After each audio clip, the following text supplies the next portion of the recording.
Portable TV. Come watch with me. As President Biden begins a new work week, navigating through his agenda and preparing for some potential shifts in U.S. foreign policy, tensions remain high between the United States and China over a number of issues. And while Beijing waits to see how the new administration responds to decades-old treaties in reference to Taiwan, conflicts continue to flare up in that region.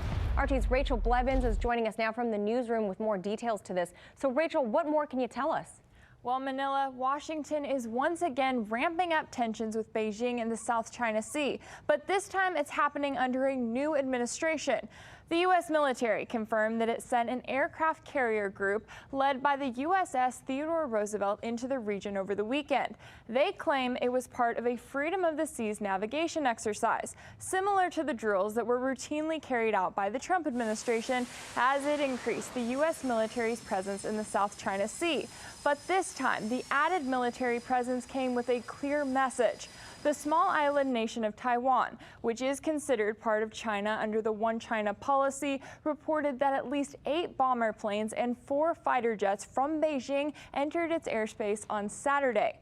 For the first time, Biden's State Department issued a sharp warning to China in which it said, quote, "We urge Beijing to cease its military, diplomatic, and economic pressure against Taiwan and instead engage in meaningful dialogue with Taiwan's democratically elected representatives." Beijing was quick to fire back. A spokesperson for China's foreign ministry argued that if the U.S. truly wants peace and stability in the region, then it needs to stop sending its ships and start respecting policies that have been in place for decades. We urge the United States to effectively adhere to the One China principle and the provisions of the 3 Sino-U.S. joint communiques, handle Taiwan-related issues cautiously and properly, and refrain from sending wrong signals to the Taiwan independence forces so as to avoid further damage to China-U.S. relations and peace and stability in the Taiwan Strait. Now, Manila, these types of exchanges were all too common between the U.S. and China when Donald Trump was in office, but this is a first for the new Biden administration. So, Rachel, have we heard anything about the overall approach Biden plans to take when it comes to China? Yeah, that's what everyone is looking at right now. And it appears that Biden's policy specifically for the South China Sea could continue to look similar to what we saw from Trump, at least according to his closest advisors. In fact, during his Senate confirmation hearing, Biden's nominee for Secretary of State said he sees China as the greatest threat to the U.S., and he actually agrees with Trump's decision to target Beijing.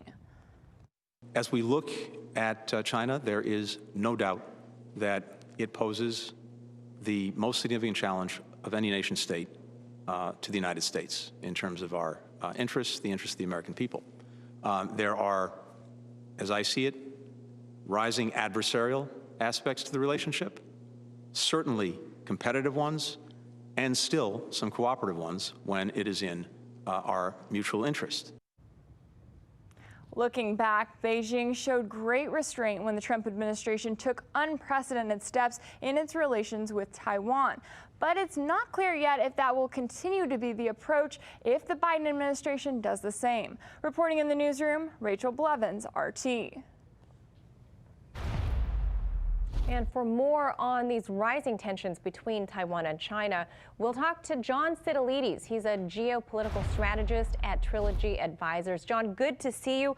First, China and Taiwan are, supposed to operate under this One China policy. Taiwan is, we know, semi-autonomous. So why then is China posturing in such a way on Taiwan in sending more than a dozen warplanes to buzz overhead? Sure thing, Manila, and thank you for having me. First of all, it's very clear that Beijing is probing the Biden administration in its first days in power, looking to see what kind of responses they may elicit. And not only did we have the comments by Secretary of State appointee Tony Blinken several days ago in his Senate confirmation hearing, but also the new Secretary of Defense, Lloyd Austin, made very clear that there's going to be self-sufficient defense capabilities being provided to Taiwan. But inside of Beijing, I think there are also some very important factors here, Manila. One is that unification is a major objective of Beijing with Taiwan. And General Secretary Xi Jinping declared so in January of 2019. He told the Taiwanese people that Taiwan will be unified with China by 2049, ideally peacefully, but through violent force if necessary.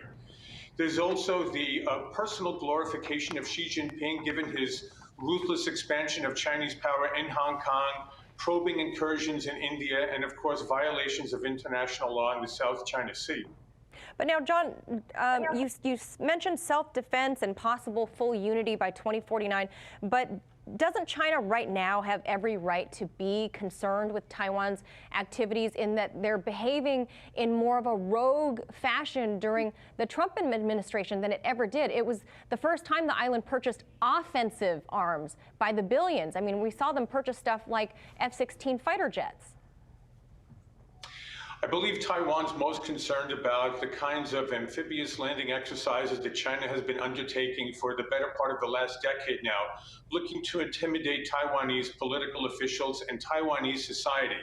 And so they're ramping up their defense capabilities, not so much because they harbor any ambitions against China, right? That would be a fool's errand, given how small Taiwan is and how colossal China is, but to make any possible military activity by the Chinese government as painful and as costly to China as possible.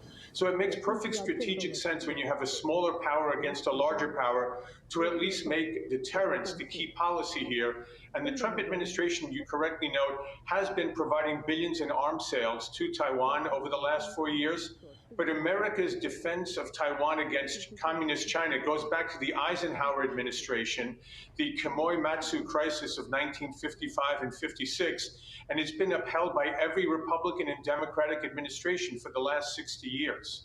I'm glad you brought that up, and I hope we can get back to the subject about that it goes beyond one administration to the other. But how would you, John, respond to those who say that the U.S. is actually interfering in the international or internal matters of China, which has been likened to the uprising that we saw back in 2019 with Hong Kong? Taiwan is not an internal affair of China from a U.S. perspective or for that of many countries around the world. We do respect one nation, two systems, but we also have independent relations through the recognition of Taiwan as a semi-autonomous island region. And so we've been providing arms, we conduct trade, we look to Taiwan to set up not only a great example of how to deal with the COVID pandemic that China unleashed on the world, but the problem for China out of Taiwan is that it offers an alternative of what an independent, democratic Chinese society could look like, as opposed to a communist authoritarian system that China has foisted on the world. And so I think we're going to see not only the United States, but other critical allies such as Japan, South Korea, and possibly even Australia, looking to work together to bolster Taiwan's defense and to send a signal to China that these kinds of activities are absolutely unacceptable. Yeah, and as we were just touching on, it's not just the Trump administration who backed Taiwan. The new Biden administration has already said over the weekend that the U.S. backs other allies in the Indo-Pacific region. And then we saw a U.S. Navy aircraft carrier strike group enter the South China Sea this weekend. So this sort of support doesn't seem restricted to one specific administration. Rather, it's just ongoing U.S. foreign policy. Very much so, Manila. And keep in mind that you can't just send an aircraft carrier someplace in the world in 1 or 2 days. This has been weeks, if not months, in the planning. But I believe a key decision by Pentagon officials as we go through the transition from the Trump presidency to the Biden presidency, that there is consistency here in defending Taiwan, but also in ensuring that we have freedom of navigation operations. As your colleague mentioned prior to this interview, that the United States conducts these phone ops, freedom of navigation operations in the South China Sea, which is an international waterway, despite China's unlawful, illegitimate claims that it's essentially a Chinese lake, and will continue to do so in the South China Sea. And we may even see great powers in Asia, such as India, beginning to join forces with Japan, with Australia, and the US in what we call a quadrilateral network of partners defending democracy and international law, despite China's best attempts to destroy democracy in Asia. All right, I got to leave it right there. John Sitilides, geopolitical strategist at Trilogy Advisors. Good to see you, John. Thank you for joining us. Thanks for having me.